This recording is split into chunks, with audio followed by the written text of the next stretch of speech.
everybody, Dan Klein here on location at the home of Paul and Kelsey Rosenberg. And we're talking with Paul about his experience with surf and turf roofing. And Paul, before I get into that aspect of our conversation today, first of all, thanks for taking time out and joining us here on the Surf and My Turf pleasure. TV channel, man. Anytime. Good to have you aboard. Before I get into your experience with dealing with surf and turf roofing, what prompted you to want to have your roof looked at or inspected? Funny story, as they all are. The ceiling in the bedroom upstairs, my wife and I were sleeping. This is early in the year. We had a bunch of storms. Remember January, February, the wind and rain, all that kind of stuff. Right. I looked at the ceiling, and right in the peak of the ceiling, there's this little brown stain. It couldn't have been more than 4 or 5 inches long. And I looked at it, and I'm thinking to myself, I never noticed that before, right? And so the next storm goes by, and to me, it looked just a little bit bigger, a little bit larger stain. I said to my wife, was that there before? She said, yeah, don't worry about it, that type of thing. And then, a couple of weeks after that, we had another storm, and then it got real big. And I'm thinking to myself, nope, that wasn't there before. And she said, nope, that wasn't there before. So we said we need to get somebody to take a look at this. So it became more pronounced and over time, and so you had some folks come out. Did you just call Surf and Turf? Did you have other folks come out and take a look at it? We had both extremes. We had a lousy situation that started with the roof, and we had somebody come in, and we had never done this before. I've never purchased a roof or had a roof repaired, so we went through. It's not an easy thing to do. It's not. It's a big expense, and your house, I guess, is your most expensive possession, so you want to do it right. Sure. You don't want to just do it halfway through and then give up. So we called a recommendation from a friend, and the first guy that we had in here came in, and we should have known right away. It was one of those fast-talking South Philly, sell you everything except the details. And we were right. We should have gone with our gut reaction, but we didn't. He was telling us what we wanted to hear and what he wanted to tell us. All right, and you wanted to get it done. Correct, before anything got any worse. So he came through, and he was telling us, the whole roof needs to be replaced, everything needs to be redone. And he was going to wow the insurance company into paying for all of it, and it was just nothing we should ever worry about. All right, so we looked into the contract. Then we got smart. All right, we started asking more questions and trying to find out what was on the roof already. What grade of tile was up there and shingles and how it was constructed. So at this point, he's not showing you anything. No, and he absolutely refused to show us what he was going to replace on the roof, the product that he was going to install after he removed what was bad up there. Okay. All right. Now, if I'm going to spend a ton of money, I don't know if anybody else is like this.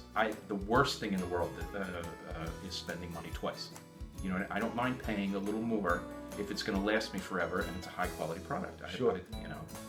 So when I finally figured out what he was doing, he was going to replace it with the same commercial grade, builder's grade shingles that were up there, and it was very obvious that he was lining the estimate with, interior paint work and the whole ceiling and everything like that was going to go into his pocket, and I was going to wind up with the same cheap roof that had failed, before the 20-year warranty. Prompted you to call somebody to begin with. Correct. Yeah, as they told me it was 20-year roof, and we were at year 15, something like that. Okay. So the insurance company paid for a little bit.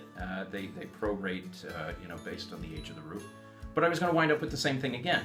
So when we started asking more questions, we came across Surf and Turf. And that's how it started. They offered to come to the house at our convenience. And they came in with, the first thing they showed me, by the way, was a piece of paper, their insurance policy.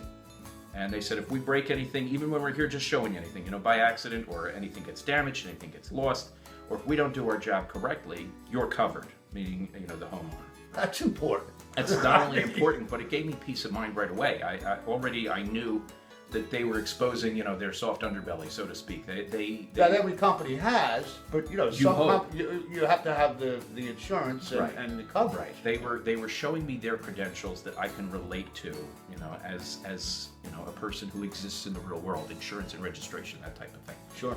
I don't know much about a roof, but when they told me their credentials ahead of time, I instantly wanted to hear more and know that what they were telling me was not BS.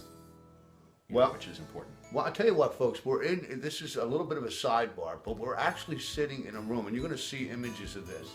And the reason I say I'm going to bring this up is because you're going to see, you pay a lot of attention to detail. I do. We are sitting in a replica room of the Oval Office of the President of the United States. You can see the photos of the various presidents behind me, and we'll give you a little tour of that a little bit later. But you spend, I mean, it's obvious, Paul. And just looking at your things and what you've just recreated here in this room, your attention to detail is very important to you. Everything here means something to me. I had the very fortunate opportunity to travel a lot when I was in business for myself, and up till now. And each one of the little items in the house is not necessarily valuable, but it means something to me. It reminds me of a place I've gone or a person I've met, and that's sort of how this odd collection started. So it means a lot. I'd love to know where you got a replica of the Oval Office rug, folks. You're going to see this in a minute. I had a conference down in Dallas, Texas, and when the conference was over, I took a tour of Dealey Plaza, where Kennedy was. Wow. Was assassinated, and they have the museum there and the book depository, and the rug actually came from the museum there. Wow, how about that? A little bit of backstory here. Yeah. So, all right, so your roof, you obviously at this point, you need roof, you have an issue, you put out a feeler, you didn't like the way the first guy was dealing, you came upon Surf and Turf Roofing. The first thing they did was kind of show you that they, if anything happens, they were covered, so they put you at ease with that. What happened after that? How was your Surf and Turf Roofing experience in from start to finish? It was great. Chris was the gentleman that came out to talk to us at first. And after he showed us his credentials and some of the background of the company, he went up on the roof and he started poking around just like everybody else. And he said, "I'll be back in about half hour, 40 minutes, that type of thing." And we could hear him walking around up there. And he came back and he told us exactly what was going on. The roof does not leak by itself, but when you combine it with wind, the shingles, some of the weaker ones, they start flapping like a stack of paper. Okay. And then when the water gets up there, that's how it starts leaking. So he told us there were some spots that were worse than others, but he recommended a full roof, and not just a patch job. There's no way we could match the tiles and that type of thing anyway, so it would look like a patch up there. And that brought him into how they would actually do it.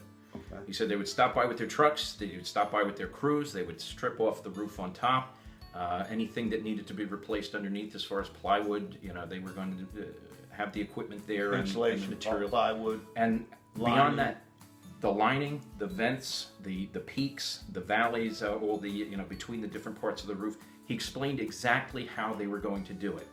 And then he explained to me Owens Corning, everybody's familiar with the Sure. company. Pink Panther. That's their preferred system, and that's what he called it, a system, and that's what got my attention. Again, I can understand how things are meant to fit together, especially with the background in taxis and cars and that kind of thing. You can't use a Chrysler part with a Ford car. So when they have to mesh, they got to fit. Correct. When he called it a system, that the shingles were made to fit with the lining, and the lining was made to join correctly with the strips that were going to go in the valleys of the roof, and they all connected with the peak, and the vents were designed to work with this product, and it was a system. Now I was really starting to get impressed. Now I knew I had somebody that knew what they were talking about, and they could explain it in a way that I could understand it. Well, yeah, no, so that... I was going to say, and only at the very end of it, after he made sure I understood what was going on and what needed to be done, is when he brought out the books, the samples. Everybody, carpet or whatever it is Sure. You're looking at, they have these swatches of what you're looking at, and that's what they did. And funny enough, a couple of years ago, the derecho here in South Jersey, I lost my shed.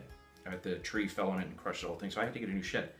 They made the shed to look like the house, same colors and tiles and that type of thing. So Right. Now I was in reverse. I said to Chris, I need you to match the roof to the shed. And he did. He picked the exact color, and it was a textured architectural tile, I think he called it.